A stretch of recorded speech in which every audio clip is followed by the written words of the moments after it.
Buenos días, compañeras y compañeros. Bienvenidos a todos los invitados institucionales, fraternales y sindicales. Pues ya estamos aquí, 4 años después. Ha pasado rápido, como decía Borges. La vida pasa rápida, pero los días son muy largos. Y han sido largos estos 4 años porque ha caído la mundial. Mirad, celebramos nuestro congreso cuando acababa de salir la cumbre del G20 de Londres. En aquella cumbre del G20 algunos decían que parecía ser que se había acabado con el consenso de Washington, ese que producía pavor entre la clase trabajadora y las clases más débiles de la sociedad. Nuestro secretario general decía, no sé yo, parece ser que más que construir una nueva arquitectura financiera, lo que nos vamos a quedar es en la rehabilitación. Pero además parece ser que le hemos encargado a los mismos expertos que crearon el sistema que ahora se ha hundido. Desgraciadamente, la evolución de los acontecimientos confirmaron esos temores de nuestro secretario general. Para asombro y consternación de muchos ciudadanos europeos, entre ellos nosotros, los españoles, en que una nueva versión del consenso de Washington se empezase a aplicar a países del primer mundo en la Unión Europea. Ya tras las fallidas cumbres del G20 que aplazaron sin fecha de refundación el capitalismo de la Unión Europea, en la misma comenzó la mutación que algunos analistas ya advertían, de crisis bancaria a crisis de deuda, que ha amenazado por llevarse por delante el euro y el proyecto de construcción europea. El defectuoso diseño institucional de la Unión Monetaria ha contribuido a hacer muy difícil que, pese a ajustes y reformas, los países afectados por los rescates puedan volver a ser solventes. Y pueden escapar de esa especie de profecía autocumplida en la que se ha convertido la crisis del euro. En España, la crisis de la deuda ha convivido con la crisis bancaria hasta el estallido de la crisis del euro. Las recomendaciones de la Unión Europea en aquel momento para que nuestro país redujese su déficit se tradujeron en las primeras medidas de ajuste. 15.000 millones de euros en el 2010. Esto, que fue calificado como el mayor recorte de gasto social de la democracia, pronto se quedaría pequeño ante lo que vino después. Y debemos preguntarnos, ¿sirvió de algo ese recorte? Pues a la vista de los resultados tenemos que convenir que no, porque los ataques especulativos continuaron, la economía comenzó a contraerse, no se cumplieron los objetivos del déficit y se inició un nuevo camino de recesión que al gobierno anterior le llevó a convocar elecciones generales. En esas elecciones generales, celebradas en noviembre del 2011, se produjo algo cantado. Una mayoría absoluta del partido del PP, del Partido Popular, que formó gobierno. Días antes del mismo, su candidato y posteriormente presidente de gobierno declaraba, refiriéndose a la prima de riesgo, que tenía la esperanza de que se parase su incremento, porque los mercados se debían dar cuenta por sí solos que debían dar un margen a quien ganase las elecciones, porque eran muy buenos. Como era de esperar, los mercados no hicieron ni puñetero caso. Y en diciembre del 2011, el interés del bono español todavía subía casi 1,5 puntos lo anterior. Está estimado que por cada punto que sube la prima de riesgo supone un coste extra para España de 12.400 millones de euros. ¿Sabéis la inversión prevista para infraestructuras en España?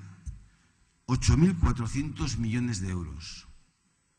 Por lo tanto, tenemos un grave problema como país. Y no pararon ahí los ataques especulativos. Se vieron alimentados y aumentados por la incertidumbre acerca de la solvencia de buena parte de nuestro sistema financiero. Nuestro secretario general, en el discurso de clausura del 41 Congreso, decía: todo empezó en la banca y en los activos tóxicos, y no terminará de resolverse hasta que no se solvente el problema de la banca. Después del Consejo Europeo de julio del 2012, el presidente Rajoy anunciaba un nuevo paquete de recortes, esta vez 65.000 millones de euros, en 2 años, eso sí. Y al detallar las medidas a tomar para realizar este recorte, no dejaba lugar a que la deuda de España estaba intervenida. Poco después, en julio, aceptaba las condiciones para el rescate establecidas en el Memorando de Entendimiento sobre condiciones de política sectorial financiera, el rescate bancario,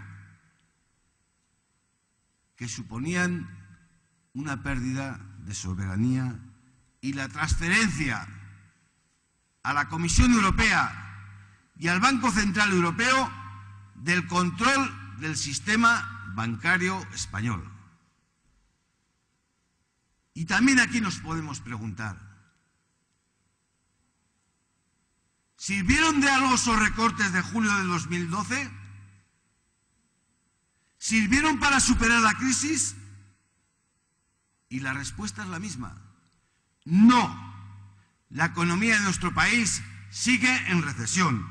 La deuda externa equivale en el segundo semestre del 2012 a la práctica totalidad de nuestro Producto Interior Bruto. Y los compromisos de déficit público son de imposible cumplimiento en los plazos acordados. Más aún, de nada han servido, como ya advertíamos, las reformas laborales del 2010 y 2012. Sus resultados son de una mayor destrucción de empleo, la caída de cotizantes a la Seguridad Social y un crecimiento descontrolado del paro, que, según estimaciones de la Oficina Estadística de la Unión Europea, había superado a finales de enero, a finales del pasado año, los 6 millones de personas. Y el Gobierno dice: mirad, cuando es previsible que la deuda pública alcance el 90,5% del Producto Interior Bruto a final de este año, dice el Gobierno que estamos en la senda de la recuperación y que crearemos empleo a final de año. En el año 2010, con una deuda pública del 60,1%, esto era insostenible. Pues ahora, con un 90,5%, vamos a empezar a crear empleo.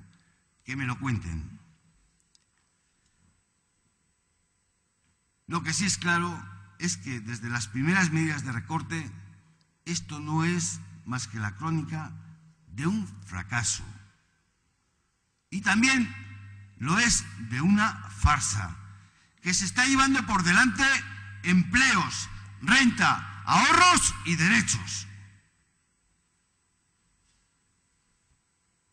Parece ser, cuando terminó nuestro congreso hace 4 años, parece ser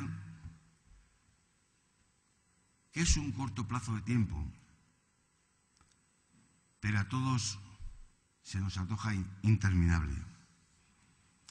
Y así lo hemos sentido en el sindicato, por el drama que la destrucción de empleo ha supuesto para cientos de miles de personas, la intensidad de los acontecimientos y por el papel que la UGT ha tenido que desempeñar en el acuerdo y en la movilización. Hay momentos en los que el movimiento sindical avanza, construye derechos, y los hay en los que toca impedir que se destruyan. Nunca antes las organizaciones sindicales nos habíamos visto obligadas a responder con 3 huelgas generales en poco más de 2 años a las decisiones de gobiernos de distinto signo político, pero con un mismo hilo conductor: eliminar derechos sociales y laborales. La firma de acuerdos en pensiones y la defensa del consenso y el diálogo social como una herramienta para contribuir a la superación de la crisis ha convivido con nuestro esfuerzo movilizador. El sindicato ha empleado con la mayor eficiencia los recursos de que dispone para hacer frente al mayor ataque desde que tenemos democracia a los derechos de los ciudadanos y trabajadores, ciudadanas y trabajadoras de este país. Desde el inicio de la crisis hemos pedido políticas de crecimiento económico y de protección a los desempleados. Este era el objetivo que tenían las alternativas sindicales que hemos remitido a los diferentes gobiernos y a la patronal. Las últimas en diciembre del 2012. Medidas urgentes, medidas en el corto plazo y exigencias a la Unión Europea. Sí, desde 2010 el objetivo central ha sido la reducción del déficit y no se ha conseguido. Hagamos lo contrario. Pongamos como objetivo central la protección del empleo existente y la creación de nuevos empleos apostando por el crecimiento. Hemos insistido en que se debe construir un amplio consenso nacional que nos permitiese enviar un mensaje claro a la Unión Europea. Nosotros queremos pagar nuestras deudas, queremos reducir nuestro déficit, pero lo tenemos que hacer pagando tiempo a un precio razonable. Necesitamos más tiempo que el que la Unión Europea nos está dando, y este mensaje lo deberíamos hacer entre todos. El Gobierno debe parar, reflexionar y propiciar el consenso. Hemos reiterado que los sindicatos no somos enemigos de nadie, que defendemos derechos que consideramos legítimos y estamos dispuestos al diálogo como siempre. Durante estos 4 años de gestión, a nivel confederal, hemos llegado a acuerdos como el Acuerdo Social y Económico y los acuerdos para el empleo y la negociación colectiva, que buscan la estabilidad de nuestro sistema de pensiones, el mantenimiento del empleo o la moderación del crecimiento salarial y los beneficios empresariales. Hemos convocado 3 huelgas generales y numerosas y multitudinarias manifestaciones. Desde el inicio hemos sido conscientes de que en la crisis global hay que actuar en un doble plano. Defender los intereses de los trabajadores, evitando recortes o que estos vayan hasta sus últimas consecuencias. Y también que hay que defender a nuestro país. Y hoy más que nunca ante una Unión Europea que está afrontando la crisis con recortes sociales, dejando caer a Estados miembros y perfilando una Europa de 2 velocidades con un auténtico austericidio. Es este equilibrio difícil pero ineludible el que ha determinado nuestras decisiones, el que ha guiado los acuerdos firmados en estos 4 años y también las movilizaciones. El progreso, tanto material como moral, en nuestro país ha sido producto del choque democrático de intereses, a veces contrapuestos, porque la cultura del diálogo y el consenso ha impregnado el antes y el después de los conflictos políticos y sociales. Así hemos ido tejiendo desde el último cuarto del siglo pasado nuestras relaciones laborales. Hasta febrero del 2012, momento en que el gobierno del Partido Popular, esta vez sí, mirad, esta vez cumpliendo su programa electoral, quebró esa cultura del diálogo y deshizo, con la reforma laboral, una parte del sistema jurídico establecido tras años de luchas sociales, con su decreto ley de reforma laboral. Esta reforma laboral del Partido Popular contiene las medidas más graves y lesivas desde el siglo XIX. Y además no sirve para crecer la economía.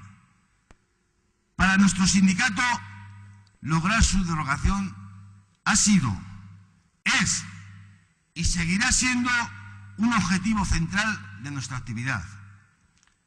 El diálogo social es un pacto de Estado, o dicho de otra manera, es la mejor contribución a la salida de la crisis que podemos hacer sin menoscabo de los derechos laborales y asegurando la supervivencia y competitividad del tejido productivo. Pero hemos comprobado cómo el diálogo social era un obstáculo a batir para aquellas políticas que buscaban la recuperación económica y la salida de la crisis, arrasando derechos laborales y conquistas sociales. Políticas que han intentado dejar libre de todo estorbo el camino para los que reclaman sacrificio y dureza, restableciendo la tasa de beneficios a expensas de los derechos de los trabajadores. Pero el diálogo social y la concertación empezaron su quebranto en la parte final del gobierno socialista, en el primer semestre del 2010, cuando el desinterés negociador de la patronal y el pánico gubernamental precipitó una nueva ruptura de los encuentros que se venían manteniendo. Si bien es cierto que con escasos avances, pero se venían manteniendo. En junio del 2010, el Gobierno enviaba al Parlamento una reforma laboral que bloqueaba cualquier posible acercamiento.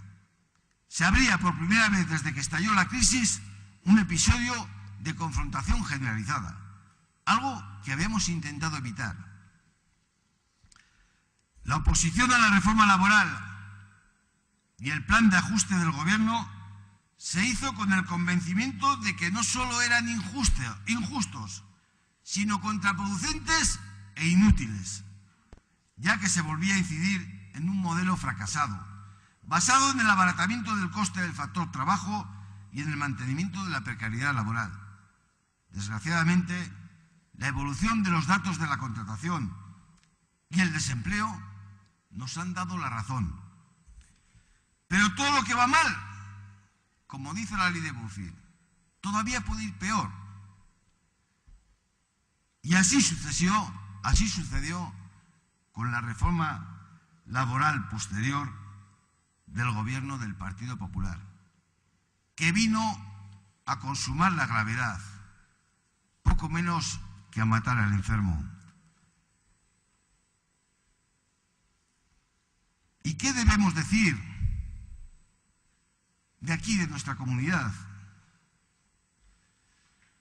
Pues que no se puede desvincular absolutamente en nada la situación que vivimos de la situación política, económica y social de España, que deriva a su vez de las decisiones que se toman en el ámbito europeo, por supuesto, pero que se le añaden cosas, tal y como veíamos anteriormente referente a la situación de España.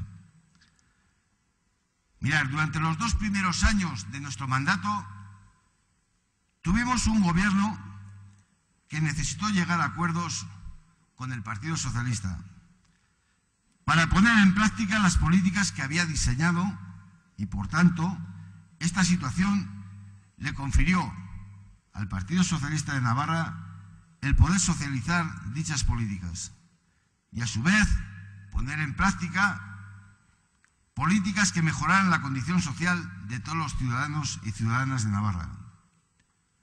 Así asistimos a una gran cantidad de medidas que afectaban sobremanera las políticas activas de empleo, algo importantísimo en la situación económica y social en que nos encontrábamos, y a materias que conforman la protección social, como en educación, sanidad, bienestar social o vivienda, que por otra parte son parte sustancial de lo que la UGT ha venido a llamar el salario diferido, que no es otro que el reparto equitativo de la renta, a cuyo crecimiento los trabajadores han contribuido de forma notable, porque no solo los empresarios crean riqueza,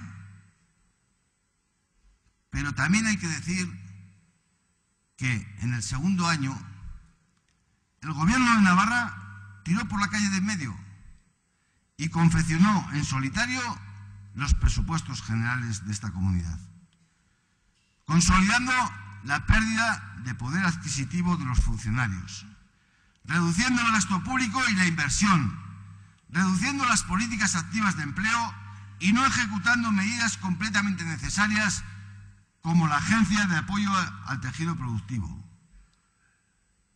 Por el contrario, se puso en valor cerca de 90 millones de euros en medidas anticrisis, las cuales podían considerarse efectivas en un 20%.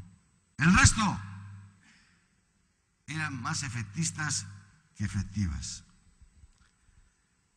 Y rematando la situación, en las elecciones autonómicas y municipales celebradas en mayo del 2011, se dio el triunfo electoral de UPN, que formó gobierno de coalición con el Partido Socialista de Navarra.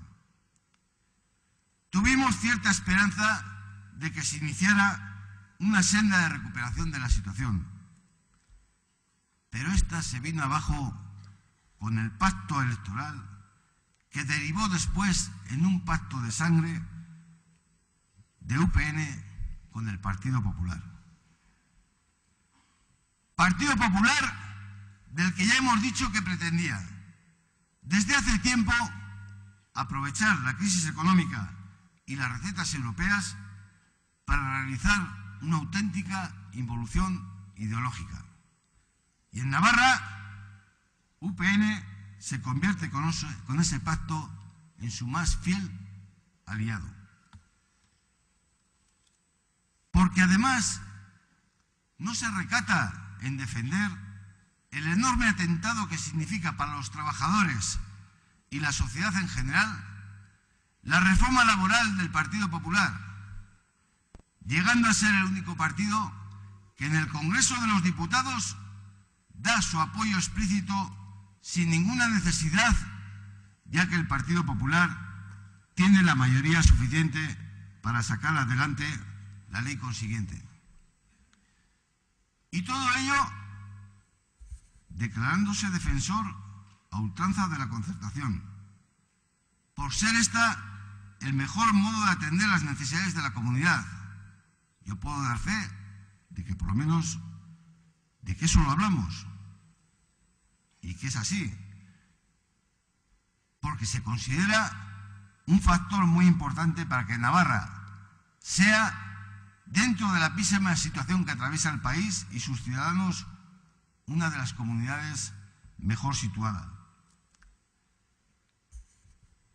Mira, si la concertación se basa en el diálogo social entre los agentes económicos y sociales, si para que exista diálogo debe existir un cierto equilibrio de fuerza entre los propios agentes económicos y sociales, si la reforma laboral destruye este cierto equilibrio al borrar de un plumazo la gran mayoría de derechos laborales, dejando el diálogo en una imposición, ¿qué podemos decir respecto a la concertación?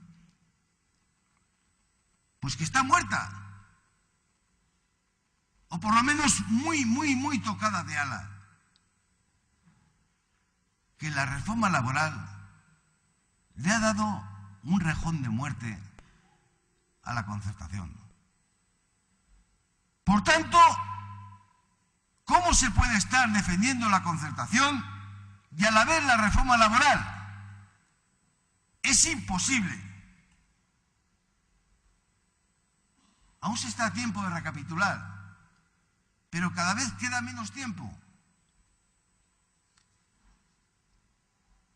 En el informe de gestión de nuestro nuevo Congreso hablábamos de las consecuencias producidas por la forma desequilibrada del crecimiento económico que teníamos en Navarra.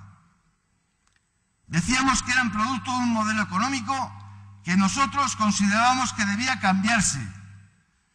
Un modelo basado en el consumo interno de los ciudadanos, que impulsaba sectores como el inmobiliario especulativo financiero y los servicios, que estaban produciendo cada vez un mayor endeudamiento a los trabajadores y no podía sostenerse ni a medio ni a largo plazo. La UGT apostaba por un nuevo modelo económico que se fundamente en la demanda externa, garantizando la competitividad de las empresas, que primase la diversificación de los productos, la innovación y el desarrollo armónico, sostenido y sostenible. Como veis, la UGT ha estado durante este tiempo y seguirá, no os quepa ninguna duda, luchando en dos frentes. Por un lado, para conseguir ese cambio de modelo económico y por otro, dentro de la propia negociación colectiva, para asegurar la creación de empleo estable y de calidad, con unas mejores condiciones de trabajo, con condiciones de igualdad entre hombres y mujeres y con otros colectivos como juventud, inmigración, personas con discapacidad, y para garantizar y mejorar el poder adquisitivo de todos los trabajadores y, sobre todo, exigiendo el nivel de tolerancia cero con la siniestralidad. En aquel informe de gestión del 9º Congreso también hacíamos una reflexión sobre las debilidades, amenazas, fortalezas y oportunidades de la economía navarra. Y se proponían los elementos innovadores que era necesario poner en marcha en el tejido productivo, entre los que cabe destacar una nueva cultura de relaciones laborales. Y durante estos 4 años no hemos parado de transmitir al Gobierno de Navarra y a los diferentes partidos políticos de toda índole y condición, así como a los agentes económicos y sociales, un sinfín de propuestas, desde la socialdemocracia, eso sí, para solucionar, no todos, pero sí una gran parte de los problemas que tienen los ciudadanos y ciudadanas de esta comunidad. Sobre todo el principal, el empleo. Porque nosotros pensamos que nuestra comunidad la conforman sus ciudadanos y ciudadanas. Y no es solo un territorio con límites físicos. Y por eso defendemos los intereses generales de los ciudadanos y ciudadanas que viven en este territorio. De todos y cada uno. Y creemos que actualmente el principal interés a defender es el empleo. Primer elemento de cohesión social, porque permite a la ciudadanía comer y, por tanto, sobrevivir sin caer en la pobreza. Y para crear empleo no cabe otra. Es completamente necesario reactivar la economía de esta comunidad.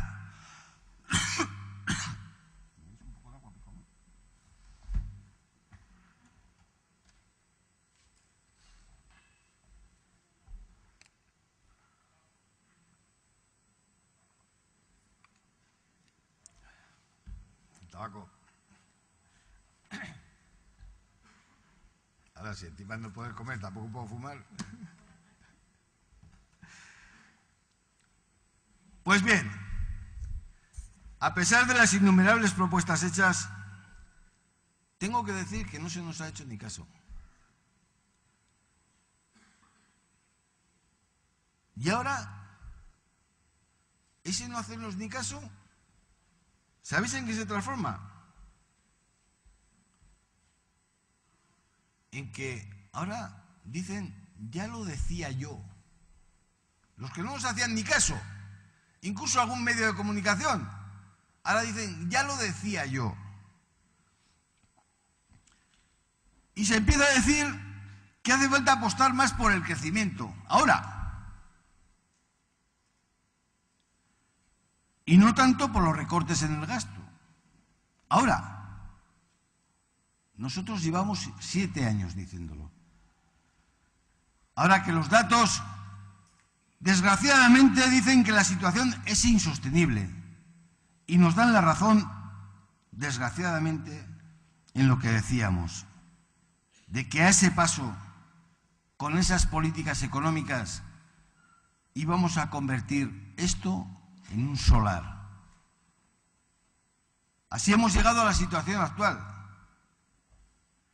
con más de 58.000 parados, con una economía en completa recesión, de la cual no sabemos cómo vamos a salir. Y un 21% de la población bajo el umbral de la pobreza. Alto, muy alto. El precio que tenemos que pagar los ciudadanos y las ciudadanas de esta comunidad a la cerrazón de quienes no nos han hecho ni caso durante estos 4 últimos años. Si se quiere crear empleo, hay que potenciar el consumo interno. Y eso no se consigue debilitando el poder adquisitivo de funcionarios, pensionistas y trabajadores por cuenta ajena. A través de recortes presupuestarios injustos e injustificados. A través de subidas indiscriminadas de los impuestos directos e indirectos. A través del bloqueo de la negociación colectiva o incluso de su desregulación, o a través de rebajar el nivel de empleabilidad de los trabajadores navarros y con ello el nivel de competitividad de las empresas, rebajando las políticas activas de empleo. Además de procurar mantener o mejorar las infraestructuras, tanto tecnológicas como de otra índole, necesarias también para que el nivel de competitividad de nuestras empresas en todos los sectores sea el necesario para que nuestra economía crezca. Y reduciendo el déficit de manera tan drástica y urgente, pero sobre todo queriéndolo hacer solo desde la reducción del gasto, se va a contraer todavía más la economía y se va a generar más injusticia y más desempleo, como se está comprobando, desgraciadamente con los datos en la mano. En lugar de dotar a la comunidad de más recursos económicos por la vía de los ingresos, para reactivar la economía desde la iniciativa pública, en un momento en que la iniciativa privada está encogida y deprimida, se actúa recortando el gasto público, maltratando a la comunidad, impidiendo que actúe como agente económico y recortando los servicios públicos y las prestaciones del estado de bienestar. En esta comunidad tenemos, dentro de unos límites, eso sí, autonomía fiscal y competencias propias cercanas al 100% de las materias que configuran el autogobierno. Por tanto, se puede hacer una reforma fiscal en profundidad. Una reforma fiscal que genere recursos suficientes con los que actuar eficientemente sobre la economía, incentivando el crecimiento y asegurando ingresos futuros, además de conseguir un reparto más justo y eficiente de los esfuerzos realizados para salir de la crisis entre el conjunto de ciudadanos y ciudadanas a través de una presión fiscal más equilibrada entre el conjunto de la sociedad, Una reforma fiscal, en definitiva, que grave las rentas del capital. Una reforma fiscal que recupere impuestos que fueron eliminados en época de bonanza económica. Impuestos como el impuesto de patrimonio o de sucesiones. Una reforma fiscal que sirva para perseguir el fraude fiscal y la economía sumergida con decisión y contundencia. Además, también es posible, y no se ha hecho así, que el recorte del gasto que haya que hacer se centre en el gasto superfluo y no en el gasto público necesario para reactivar la economía, impulsar la creación de empleo y preservar el estado de bienestar. No se puede recortar gasto en inversión productiva o en políticas activas de empleo y emplear ingentes cantidades en medidas anticrisis más efectistas que eficaces, con un claro intento de rédito político y nada eficaces para la reactivación económica. Congelando las pensiones, recortando el salario de los empleados públicos y erosionando el poder adquisitivo de los trabajadores, lo que se hace es contraer el consumo interno, bloquear el crecimiento económico, alargar la crisis y destruir más empleo. Lo mismo que ocurre reduciendo la inversión pública, paralizando el desarrollo de infraestructuras, deteriorando servicios públicos esenciales como la sanidad y la educación, o reduciendo prestaciones públicas esenciales para la cohesión social. Todo esto nos lleva a que la situación económica y de empleo de la comunidad, aunque es mejor que otras, es cierto, mejor que casi el resto, es muy mala. Y se ha producido porque la situación del diálogo y de la concertación social no es igual que la que había en momentos de bonanza económica. Como he dicho antes, incluso llegó un momento que con la reforma laboral del Partido Popular se rompió. Pero es precisamente en estos momentos de crisis económica brutal cuando es más necesario que nunca que sea buena. Es en estos momentos cuando todos los agentes implicados en la misma nos tenemos que retratar de verdad. Y esto, el intentar recuperarla, nos ha llevado a una inmensa cantidad de reuniones a nivel institucional, con una inmensa cantidad de horas de trabajo que ya de por sí ocuparían toda la gestión de los 2 últimos años. En momentos tan difíciles como los actuales, es preciso adoptar decisiones complicadas y para que estas cuenten con el suficiente respaldo, es necesario aglutinar en torno a la clase política a aquellos agentes económicos y sociales que vertebran esta sociedad y que han demostrado en múltiples ocasiones que actúan bajo el prisma de la responsabilidad y el compromiso con esta comunidad. Este modelo de concertación social es y ha sido fundamental en nuestro desarrollo. Y quieran reconocerlo o no, la situación en la que estamos, aunque es mala, es mejor con respecto al resto de comunidades españolas debido en gran medida a acuerdos alcanzados en los últimos años fruto de este modelo. En la UGT estamos convencidos de que hoy, más que nunca, es necesario profundizar en este camino que tan buenos resultados ha generado para nuestra comunidad desde la lealtad y el compromiso, desde el equilibrio entre las partes y en todos los ámbitos que sea posible. Las consecuencias de decisiones erróneas y no consensuadas, sino impuestas, de apuestas que favorezcan claramente a unos sectores concretos de la población frente a otros y que generen mayores desequilibrios sociales, pueden condicionar y mucho nuestro futuro como comunidad. Por eso seguimos apostando por el diálogo social, pero con la autonomía que deben tener los agentes económicos y sociales para llevarlo a cabo, sin que los partidos políticos se inmiscuyan en él, pero que sí favorezcan el clima propicio para el mismo.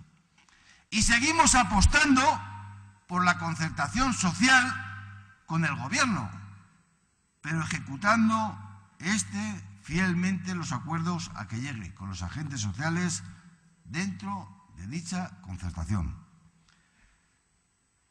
Fruto de estas reuniones y negociaciones ha sido la revisión del acuerdo intersectorial firmado en el año 95.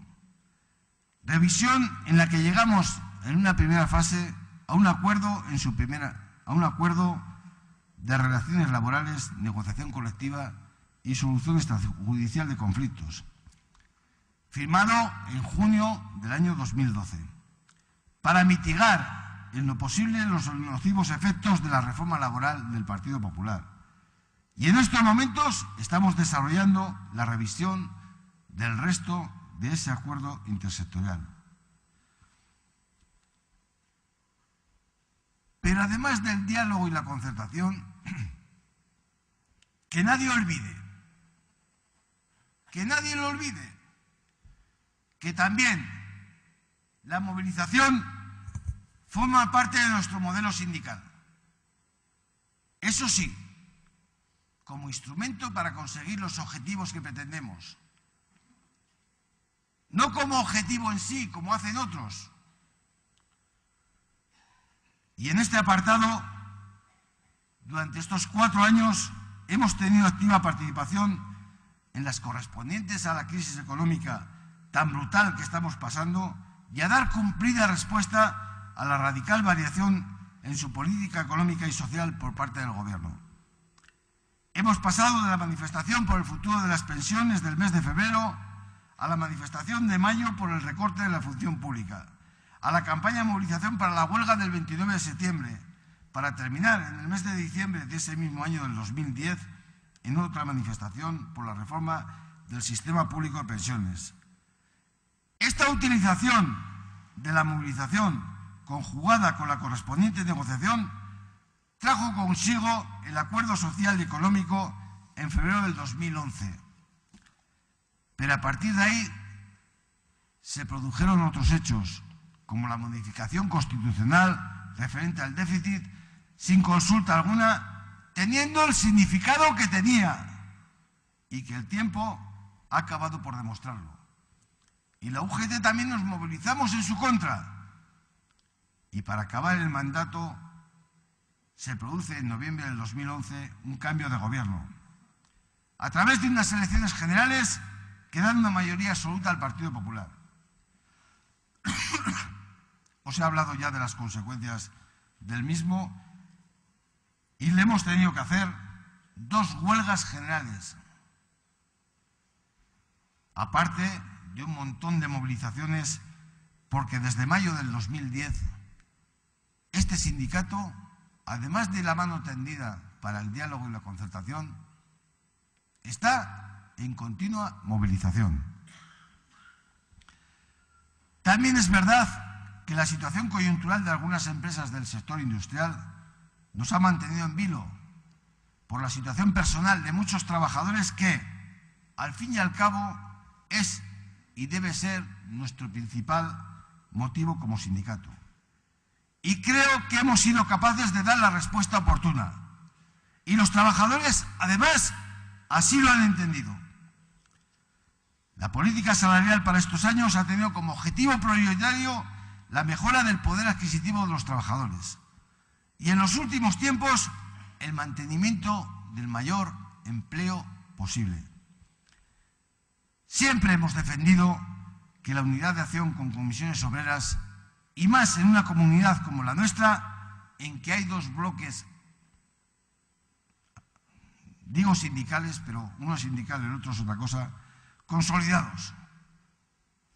Uno de ellos ajeno y contrario al marco de relaciones laborales que hemos ido construyendo en Navarra.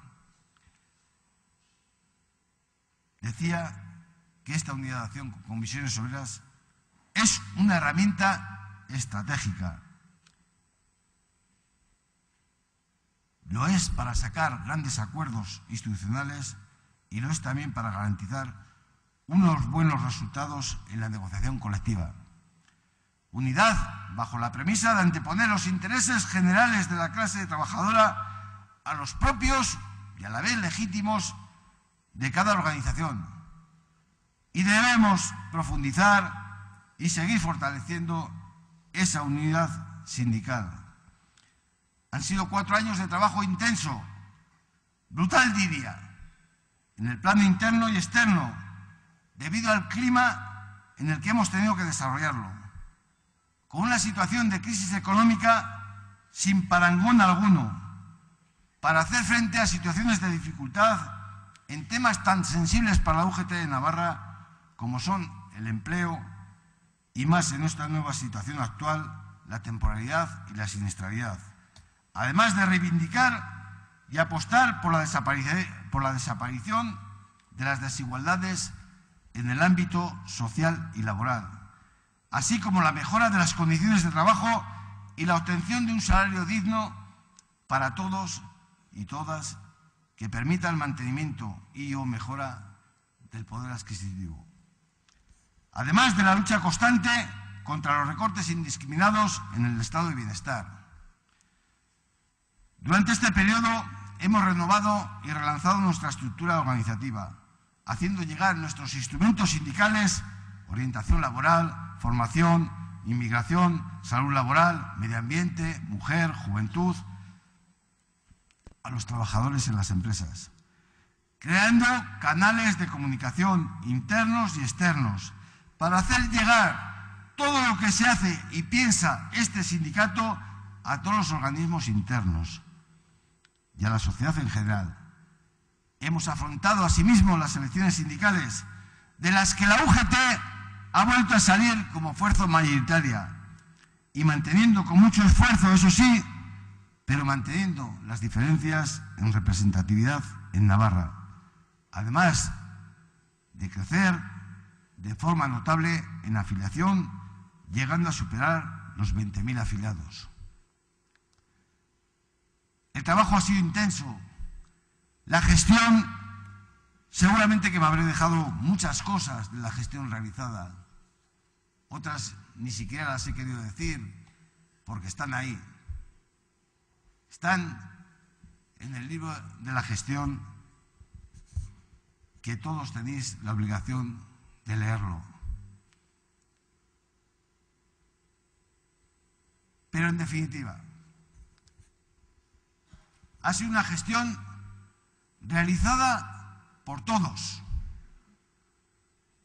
Ha sido una gestión que se debería valorar por el trabajo, el esfuerzo y la ilusión puesta en ella. Los resultados vienen después y no dependen exactamente de lo que hagas. Es una gestión que se pone a vuestro debate y a vuestra aprobación o no. Está en vuestra mano, compañeros y compañeras. Pero hay una cosa que sí quiero hacer. Esta gestión no hubiese sido posible hacerla sin la colaboración de todo el sindicato. De todos vosotros y vosotras. Pero además, seguro que no hubiese sido posible hacerla de la forma que la hemos hecho sin el esfuerzo, la colaboración, la aportación, el entusiasmo, el cariño puesto en ella por estos miembros de la Comisión Ejecutiva, para los que al margen de vuestro voto en la aprobación o no de la gestión, yo quiero que se rinda un merecido aplauso, por favor.